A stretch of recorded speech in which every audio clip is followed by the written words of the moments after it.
Hello, I'm Kiran Kapur at the Cambridge Marketing College. I'm at the Imperial War Museum at Duxford, which was the venue for the Cambridge Digital Marketing Conference.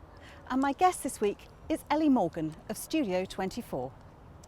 Ellie, welcome. You've just finished your talk, so just on the wind down. And you were talking about international SEO. So I think we better start with the obvious question. What's SEO? Okay, so SEO is search engine optimization. It's essentially optimizing your website for search engines. So literally, so when I search for something on Google, it means that I come to my website comes to the top of the list. That's right, yeah.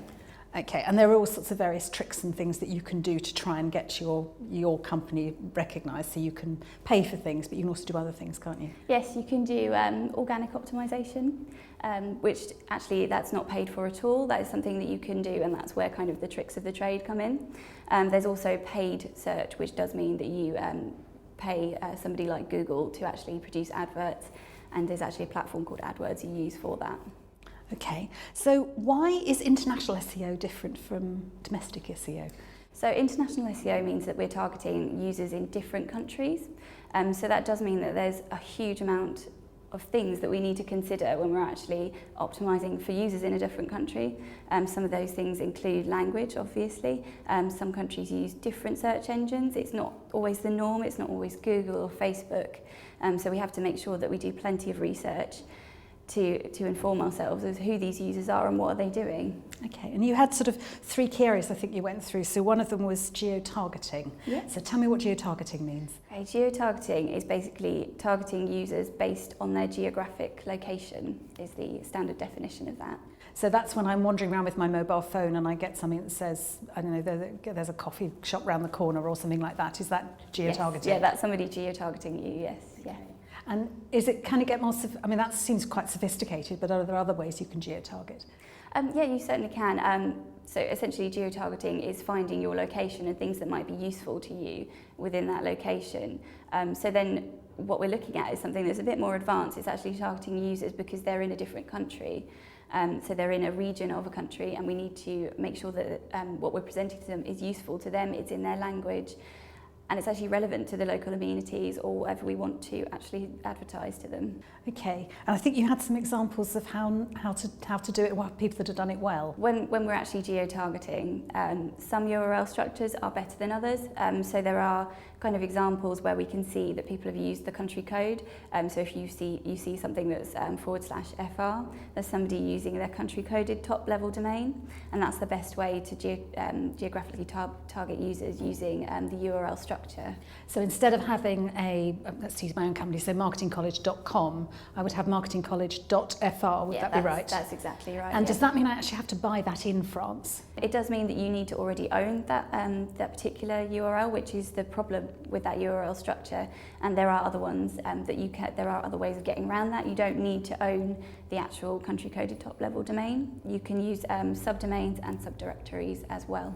And I think what you said was you just wanted us to be aware that this was an issue, and then you probably needed to go and find out more or talk to an expert. It is a fairly complicated subject, so my point on that is just to be aware there are differences, and that it's a good idea to go and talk to somebody about it or look up some information online because it's all there.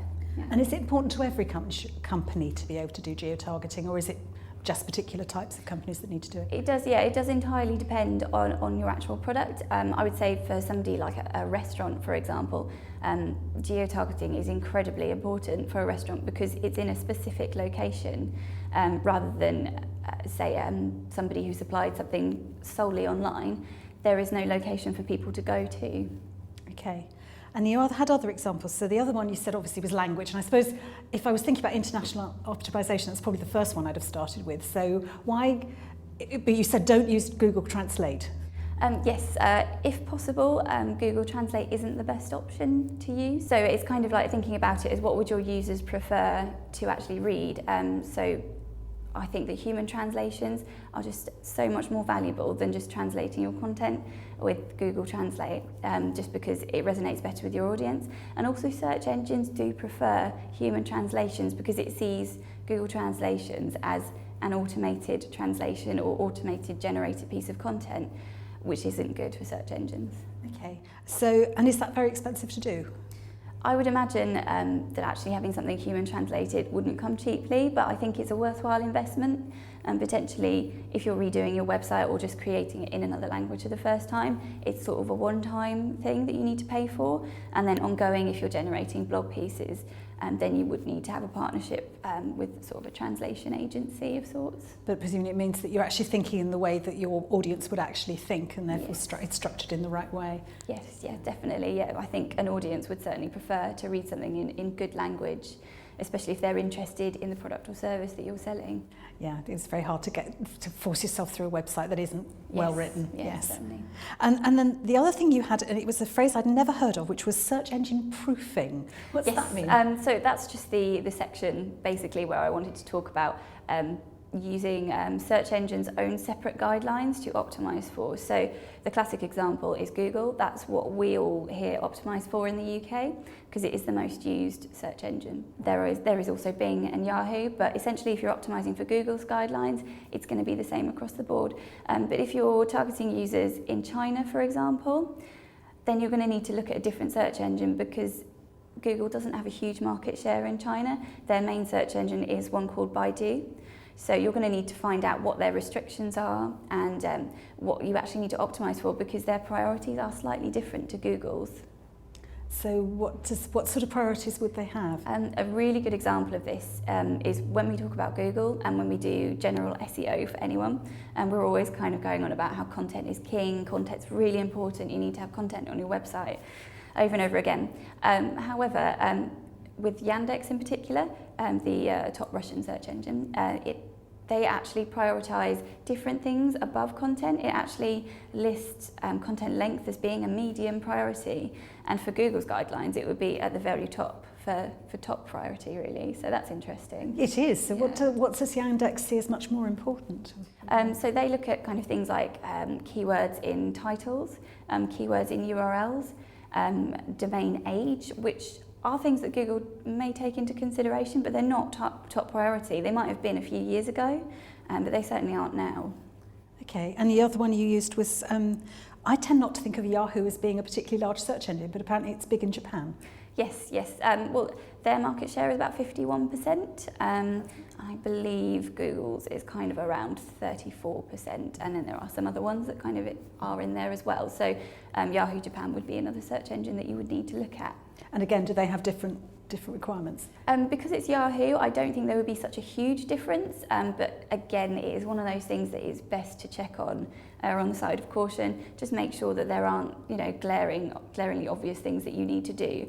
For optimising in China, you actually should get something called a content provider's certificate, essentially. So it's this certificate which I assume I've never actually had to get one, that actually shows that you're eligible to show content. And without this, it is very difficult to rank. So that's important. Yes, so you've spent all this money getting the right URL structure and then you spend the money on language. If you then haven't done this bit, obviously that would all be wasted, which is amazing. Yeah.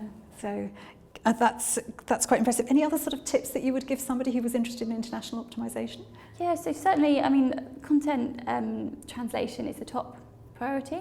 So in addition to that, you need to make sure that your translations are consistent throughout your web pages. So it's not thinking about just translating the actual content, the blog piece or whatever itself.